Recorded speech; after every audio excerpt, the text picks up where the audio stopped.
तो कल हमने चैप्टर नंबर 1 कर लिया था, आज है हमारा चैप्टर नंबर 2 कंप्यूटर सिस्टम। तो चैप्टर नंबर 2 में सबसे पहले जो इंपॉर्टेंट आता है वो आता है booting. What is booting? Booting क्या होता है? तो देखो, बूटिंग होता है कंप्यूटर को स्टार्ट करना। कंप्यूटर को स्टार्ट करना बूटिंग कहलाता है। कंप्यूटर को स्टार्ट करना बूटिंग कहलाता है। अब कंप्यूटर स्टार्ट कितने प्रकार से होता है? कंप्यूटर दो प्रकार से स्टार्ट होता है। या तो कंप्यूटर को स्टार्टिंग से स्टार्ट कर लो, या तो कंप्यूटर को स्टार्टिंग से, जैसे आप कंप्यूटर लैब में आते हो उसका पावर ऑन करते हो, फिर सीपीयू से बटन दबाते हो, तो आप कंप्यूटर के अंदर कौन सी बूटिंग कर रहे हो? मतलब पहले आप कंप्यूटर को स्टार्ट कर रहे हो। जैसे ही आप स्टार्टिंग से कंप्यूटर को स्टार्ट करते हो तो उसे कोल्ड बूटिंग कहते हैं। Cold booting. कोल्ड बूटिंग का दूसरा नाम है हार्ड बूटिंग। आई बात समझ? जब कंप्यूटर को स्टार्टिंग से स्टार्ट किया जाता है, पावर ऑन करके स्टार्ट किया जाता है, तो उसे कंप्यूटर की भाषा में क्या कहते हैं? उसे कंप्यूटर की भाषा में कोल्ड बूटिंग कहते हैं। और कोल्ड बूटिंग का दूसरा नाम क्या है? Hard booting. लेकिन यदि आप कंप्यूटर को रीस्टार्ट कर रहे हो, कंप्यूटर को रीस्टार्ट कर रहे हो, कंप्यूटर चल रहा है लेकिन कंप्यूटर में कोई प्रॉब्लम्स आने लगी, हैंग हो रहा है कंप्यूटर, तो अपने कंप्यूटर को क्या करते हैं? रीस्टार्ट करते हैं। जब आप कंप्यूटर को रीस्टार्ट करते हो तो उसमें उसको क्या बोलते हैं? Warm booting. जिसमें इसका दूसरा नाम क्या है? Soft booting. Soft booting. Cold booting का दूसरा नाम हार्ड बूटिंग, वार्म बूटिंग का दूसरा नाम सॉफ्ट बूटिंग। कंप्यूटर को स्टार्ट किया जाएगा तो कोल्ड बूटिंग कहलाएगा, कंप्यूटर को रीस्टार्ट किया जाएगा तो वार्म बूटिंग कहलाएगा। अब इसे याद कैसे रखना है, एग्जाम में कंफ्यूजन ना हो जाए, ठीक है? देखो, जब आप कंप्यूटर पर आकर बैठते हो, जैसे पूरी रात से कंप्यूटर बंद पड़ा है, आप सुबह आए, कंप्यूटर को जब मेन प्लग से स्टार्ट किया, सीपीयू से कंप्यूटर को ऑन किया, तो कंप्यूटर पूरी रात से क्या हो चुका था? ठंडा हो चुका था। मशीनरी जब चलती है तो ही गर्म होती है ना। जब मशीनरी लंबे समय से बंद पड़ी है तो वो क्या पड़ी है? ठंडी पड़ी है। तो स्टार्टिंग में जब आप कंप्यूटर चलाते हो तो कंप्यूटर कैसा होता है? ठंडा होता है, कोल्ड बॉडी। लेकिन जब कंप्यूटर को आप 3-4 घंटे से यूज कर रहे हो, फिर आपने चलते हुए कंप्यूटर को क्या किया? रीस्टार्ट किया। तो कैसे कंप्यूटर को रीस्टार्ट किया? गर्म कंप्यूटर को रीस्टार्ट किया। तो गर्म को इंग्लिश में क्या बोलते हैं? Warm booting. इससे याद रहेगा। चलते हुए कंप्यूटर को रीस्टार्ट करना तो वार्म बूटिंग, कंप्यूटर को स्टार्टिंग से स्टार्ट करना कोल्ड बूटिंग। अब दूसरे नाम कैसे याद रहेंगे? देखो, जो बर्फ होती है, बर्फ जो ठंडी होती है, वो कैसी होती है? हार्ड। अब जो चीज जितनी ज्यादा गर्म होगी, जैसे चाय है, उसको जितना ज्यादा गर्म करोगे वो उतनी ज्यादा पतली या सॉफ्ट होती जाएगी। तो गर्म चीज क्या होती है? सॉफ्ट। ठंडी बर्फ कैसी होती है? हार्ड। कर लोगे? तो एक क्वेश्चन आता है हमारा बूटिंग पर। चैप्टर नंबर 2 में नेक्स्ट आपके दिया हुआ है कंप्यूटर सिस्टम। Computer system. तो कंप्यूटर सिस्टम में देखिए क्या कुछ हम पढ़ेंगे।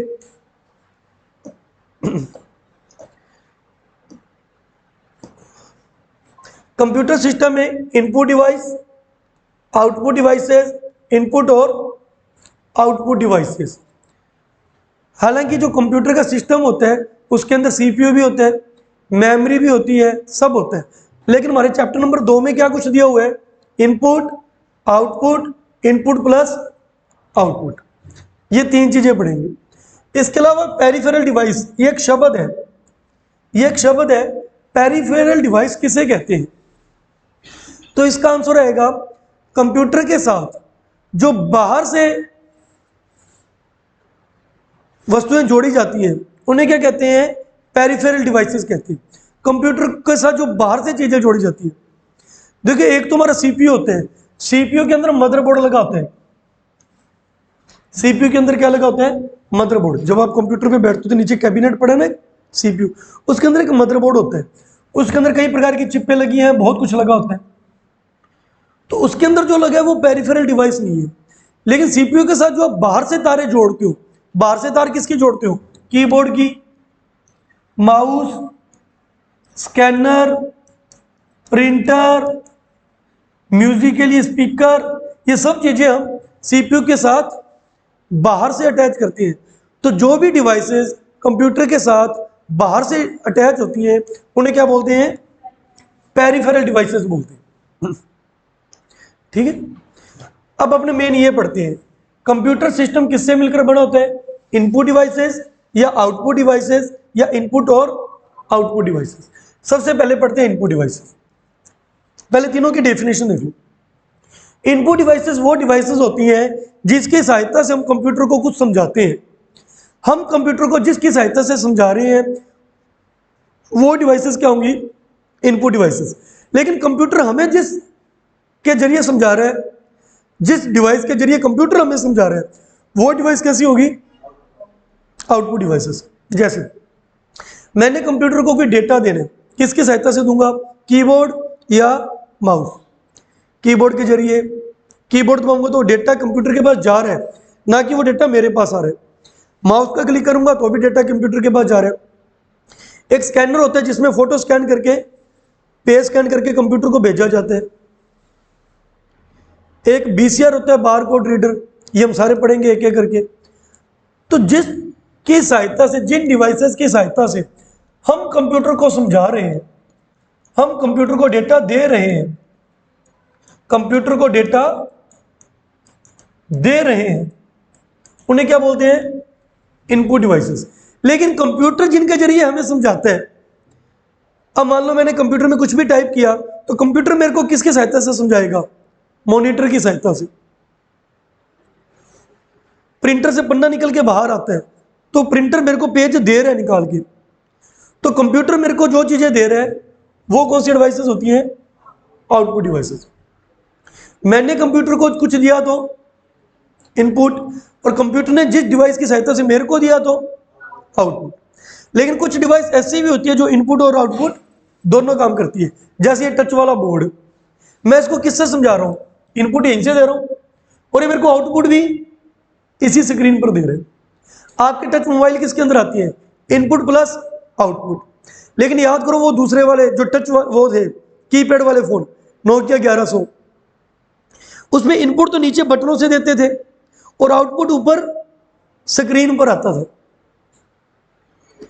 अरे बस समझ, हम कंप्यूटर को जिससे समझाएंगे इनपुट, कंप्यूटर हमें जिससे समझाएगा आउटपुट। ओके, एक एक करके हम सभी को डिटेल से पढ़ते हैं। तो सबसे पहले हम पढ़ते हैं इनपुट डिवाइसेस। इनपुट डिवाइसेस के क्या क्या एग्जांपल है। इनपुट डिवाइसेस के अंदर keyboard, mouse, touchpad, track point, track ball, joystick, graphics tablets, screen, media devices, MICR, magnetic ink character recognition, OMR, optical mark reader, OCR, optical character recognition, BCR, barcode reader, speech recognition device और webcam. ये सब किसके अंदर आता है, input devices के अंदर आता है। ठीक है, अब इनकी बेसिक जानकारी पढ़ते हैं। अब इनको कुछ चीजों को डिटेल से पढ़ते हैं जहां से एग्जाम में क्वेश्चन आते हैं।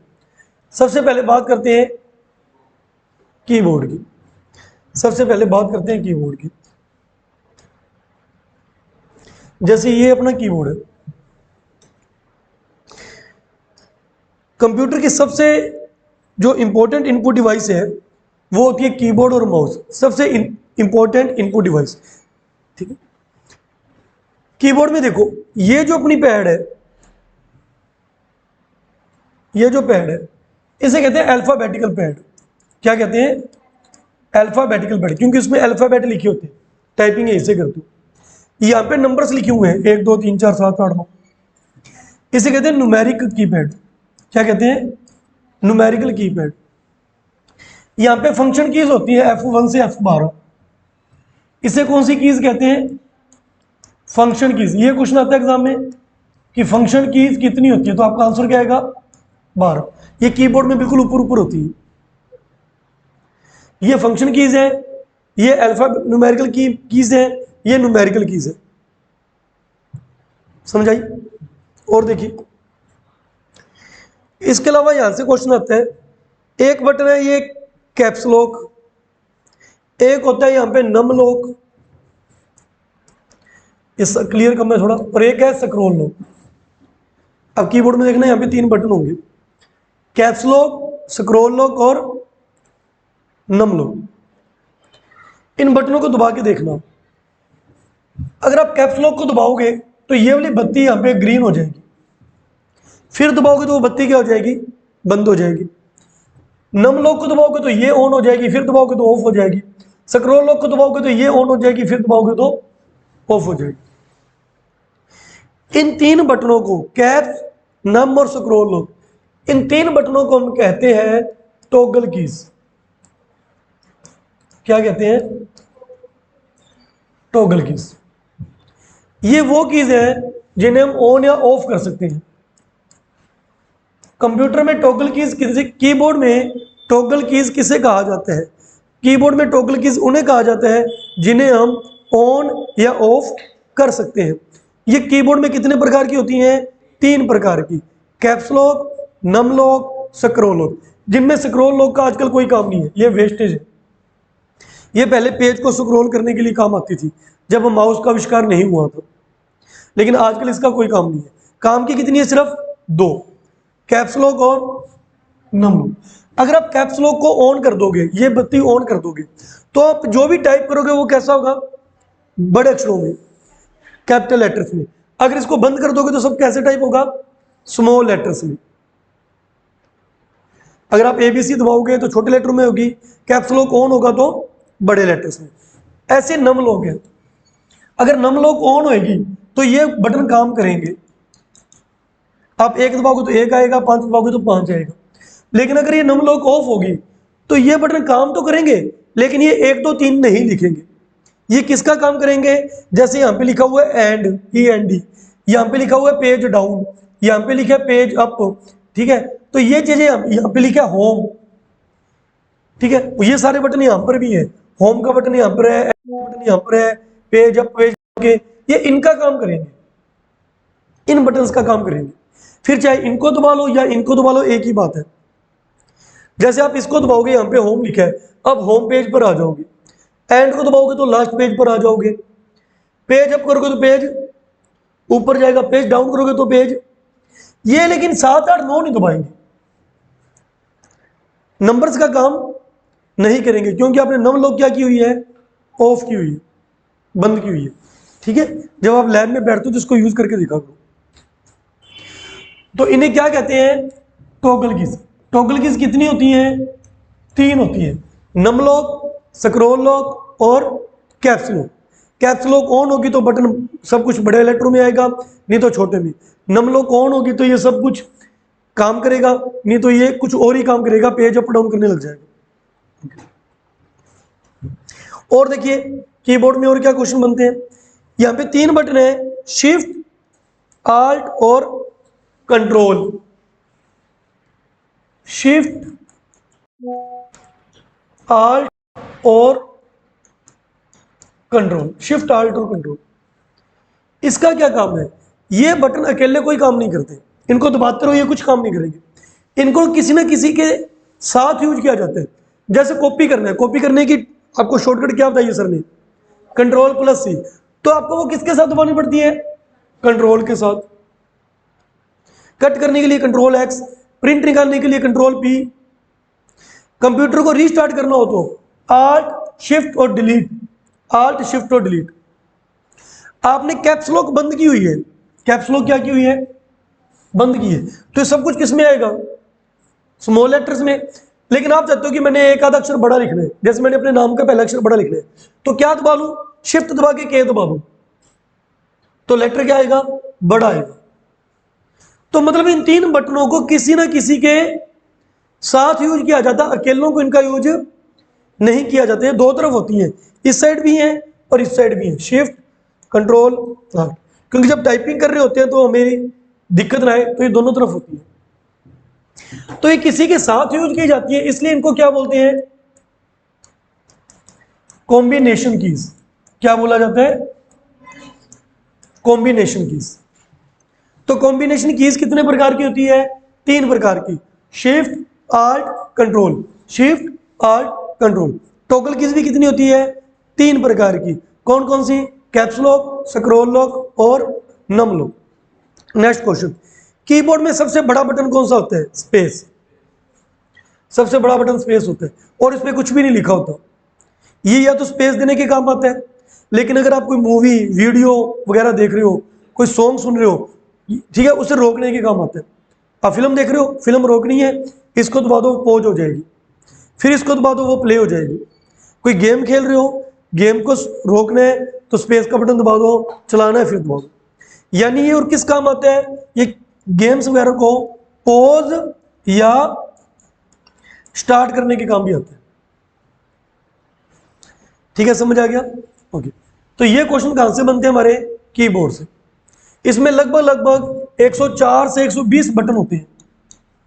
सामान्य कीबोर्ड में 104 से 120 बटन होते हैं, इतनी कीज होती है। इन्हें यह क्वेश्चन आता जाता है एग्जाम में, फंक्शन कीज कितनी होती है? 12, F1 से F12। ठीक है, टॉगल कीज किन्हें कहते हैं? कॉम्बिनेशन कीज किन्हें कहते हैं? ओके, सबसे बड़ा बटन कौन सा होता है? हो जाएगा। नेक्स्ट देखिए, दूसरा कौन है? माउस। नेक्स्ट है माउस। तो माउस जब चले चले थे, अगर आपको ध्यान हो, माउस के नीचे एक बॉल होती थी, बॉल हल्की सी, पुराने टाइम में। उसको अगर आप घुमाते थे तो उसका पॉइंटर घूमता था। जब माउस को घुमाते हैं तो अंदर उसका क्या घूमता है? इसे क्या कहते हैं? पॉइंटर। इसे क्या कहते हैं? जब हम माउस को मूव करते तो ये चलता है ना अंदर, इसे पॉइंटर कहते हैं। और एक जब आप कुछ टाइप कर रहे हो तो एक डंडा होता है ना, सिंपल सा डंडा, वो ऐसे ऐसे ब्लिंक करता रहता है, इसे क्या बोलते हैं? कर्सर। कई बार स्टूडेंट इसको कर्सर कह देते हैं। ये माउस वाले को क्या बोलते हैं? पॉइंटर। और जहां पे टाइप करना आपने, तो ये डंडा सा जो ब्लिंक करता है, व्हाट्सएप पे भी होता है, हर जगह पे होता है ये, व्हाट्सएप फेसबुक में, जहां भी हमने कुछ लिखना है, तो इस ब्लिंक करने वाले डंडे को क्या कहते हैं? कर्सर कहते हैं। ओके, तो पहले क्या होता था, माउस के नीचे एक छोटी सी गेंद होती थी रबड़ की, उसको घुमाते थे तो ये पॉइंटर काम करता था। आजकल क्या आ चुका है? नीचे लेजर लाइट होती है रेड कलर की, उसकी सहायता से माउस क्या करता है? काम करता है। तो आजकल के माउस किससे काम करते हैं? लेजर से। इसलिए इनको क्या बोलते हैं? जिस चीज, कोई भी वस्तु जो लेजर किरण से चलती है वो कहलाती है ऑप्टिकल डिवाइस। कैसी डिवाइस? तो माउस कैसी डिवाइस है? ऑप्टिकल डिवाइस है। ठीक है, उसके बाद टच पैड, जो अपने लैपटॉप होते हैं, लैपटॉप में माउस तो होते ही नहीं, बीच में एक चौरस सा वो होता है ना, जिससे आप फिंगर से माउस को काम करते हो, माउस का काम करते हो, तो वो कैसी डिवाइस होती है? Touch pad. Touch pad. ऐसे एक होता है ट्रैक पॉइंट, ऐसे होता है कि ट्रैक बॉल। मेन क्वेश्चन यहां से आता है जॉयस्टिक।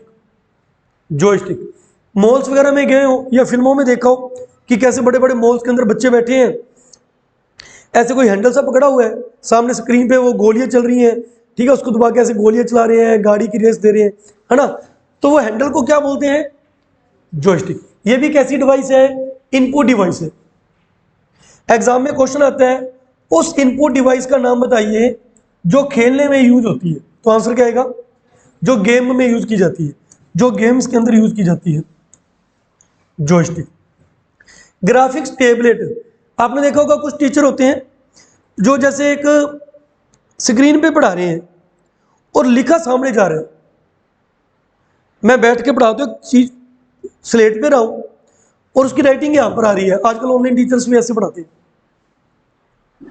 तो वो क्या चीज होती है? ग्राफिक्स टेबलेट, स्क्रीन होता है। नेक्स्ट है मिडी डिवाइस। मिडी डिवाइस, ये भी इनपुट डिवाइस है। यहां से आते हैं जी क्वेश्चन। नेक्स्ट,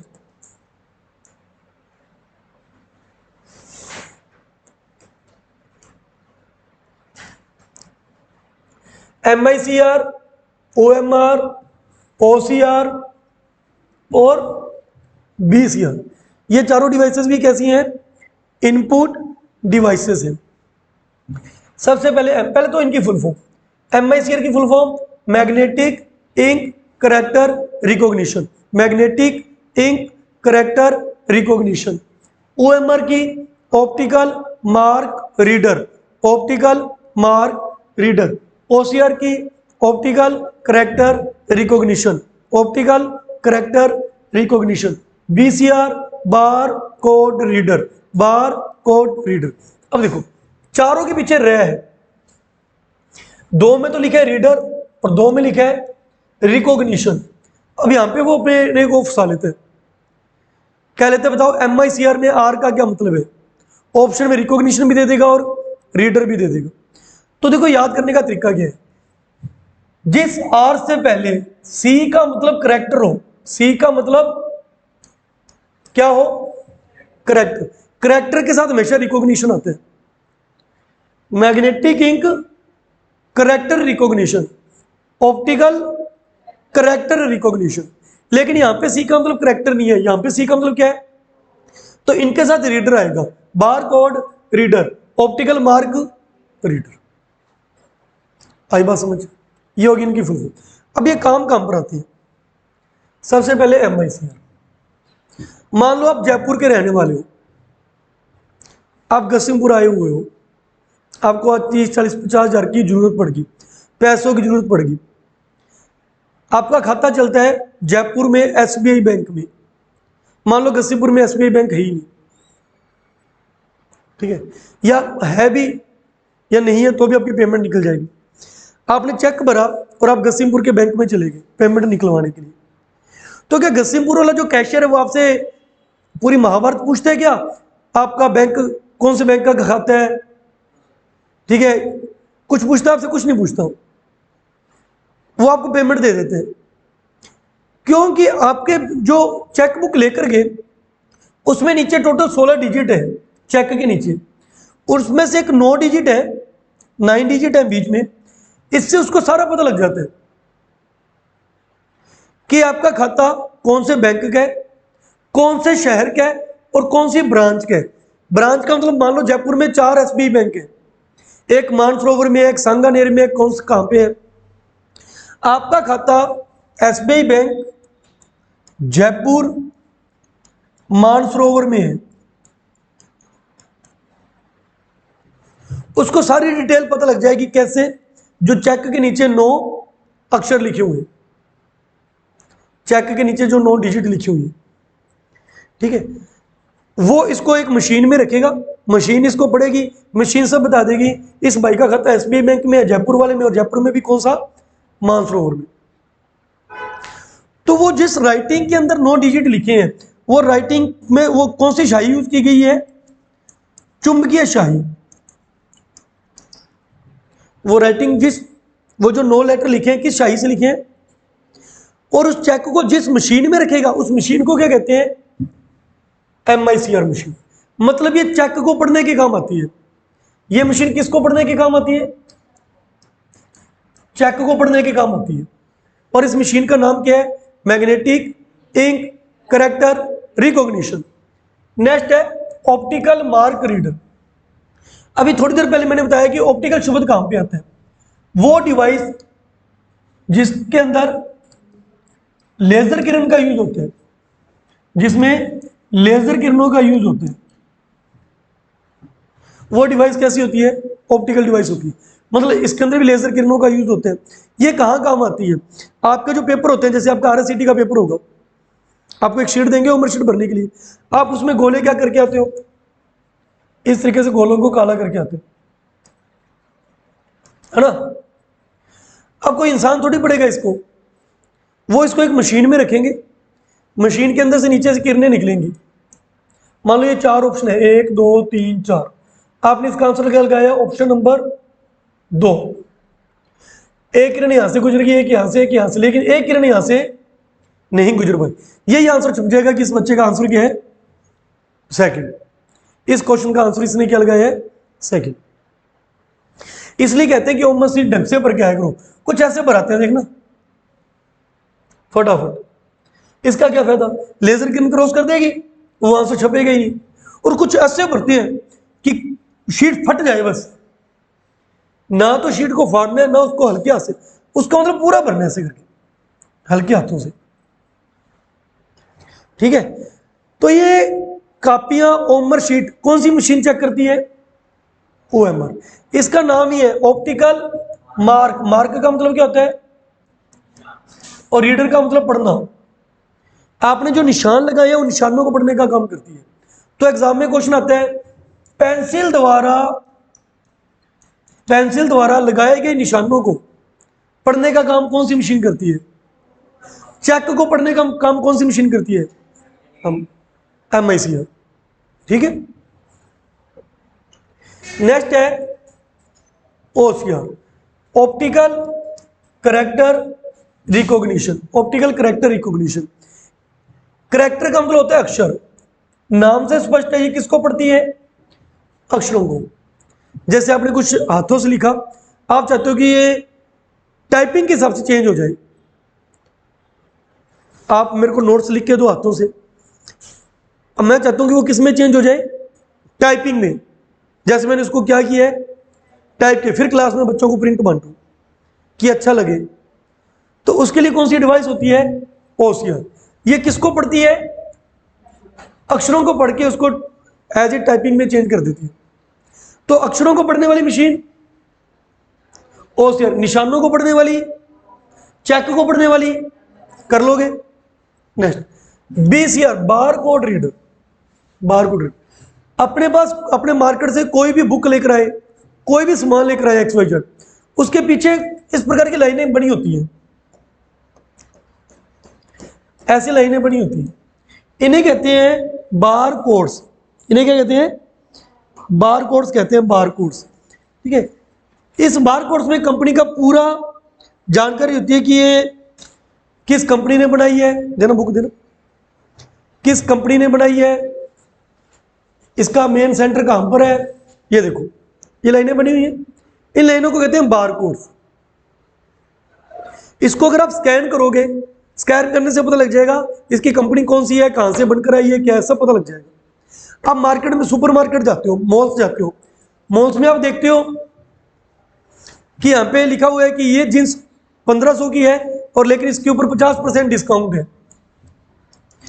दूसरी अलमारी के पास गए, अलमीरा के पास गए, वहां पे लिखा है इस जींस पे कितना डिस्काउंट है। तीसरी के पास गए, उस पे लिखा है यहाँ पे कितना डिस्काउंट है। आपको तीनों जींसों पसंद आ गई, तीनों प्रकार की जींस पसंद आ गई, आपने तीनों जींस उठा ली, फिर आप बिलिंग कराने के लिए काउंटर पे जाते हो मॉल्स के अंदर।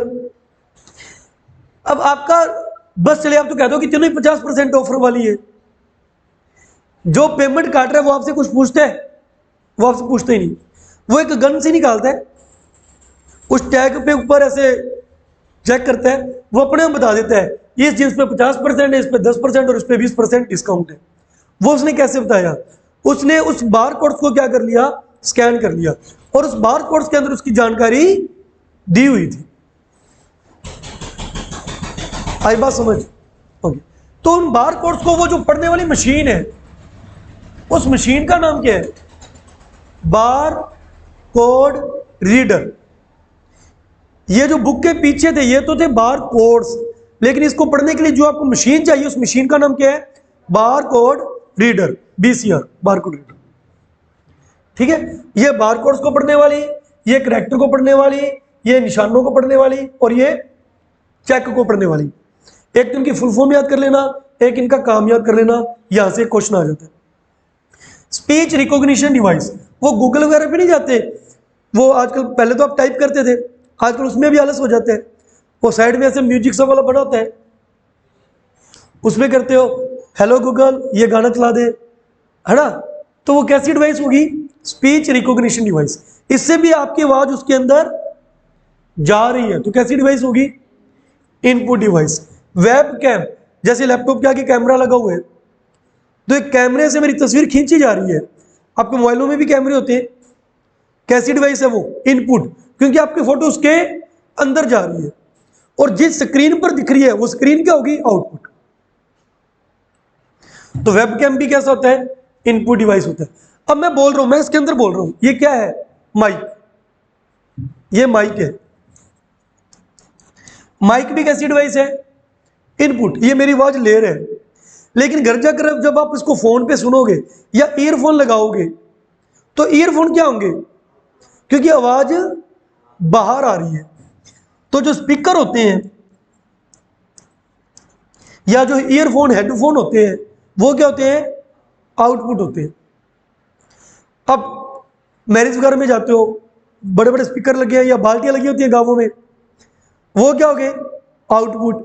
और माइक हाथ में पकड़ा हुआ है, तो अब मोबाइल पे बात कर रहे हो, आपकी आवाज यहां से जा रही है, यहां से बोल रहे हो ना, यहाँ पे क्या है माइक है, आपकी आवाज जा रही है, सुनाई कहाँ पे दे रही है, ऊपर से सुनाई दे रही है। यहाँ पे क्या लगा है स्पीकर, यहाँ से आवाज आ रही है, यहाँ से आवाज जा रही है। कुछ होता ना, कुछ को नहीं पता होता बेचारों को, कोई जैसे कम पढ़े लिखे होते हैं यहाँ, ठीक है, हाँ तेरे को हेलो हेलो आवाज आ रही है, तो यहाँ क्यों बोल रहे हैं, यहाँ पे तो स्पीकर है, यहाँ से बोल, यहाँ से आवाज आएगी, है ना। तो माइक यहाँ पे, स्पीकर यहाँ पे। माइक क्या होता है इनपुट, स्पीकर क्या होता है आउटपुट, ठीक है। तो आज हमने कौन सी डिवाइसेस कंप्लीट कर ली, इनपुट डिवाइसेस, कल करेंगे आउटपुट डिवाइसेस। इसको पढ़ के आइएगा।